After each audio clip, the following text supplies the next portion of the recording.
Good morning, welcome to ATV India. మీరు చూస్తున్నారు morning speed news. ఇక తెలంగాణలో ధరణి సవరణకు ప్రజాభిప్రాయ సేకరణ.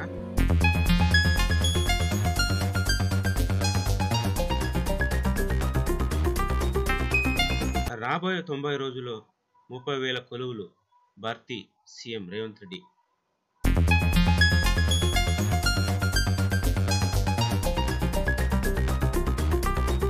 తెలంగాణలో ఎల్ఆర్ఎస్ సమస్యల పరిష్కారానికి ప్రత్యేక కమిటీలు.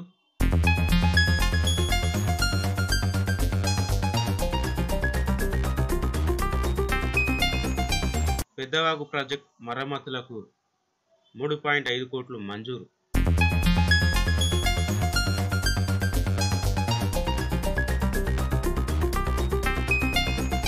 వరద బాధితులకు నిత్యావసరాలకు 3,000 సహాయం.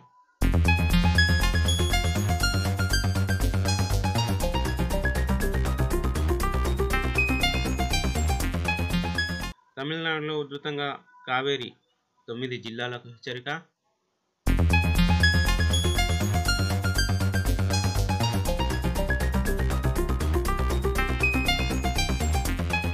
అస్సాంలో రాజవంశీకులకు సమాధులకు యునెస్కో హోదా.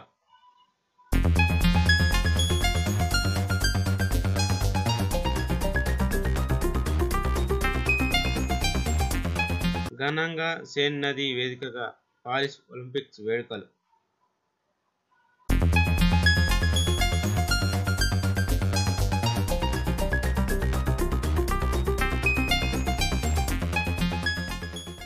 మహిళా ఆసియా కప్ ఫైనల్కు భారత్, శ్రీలంక జట్లు.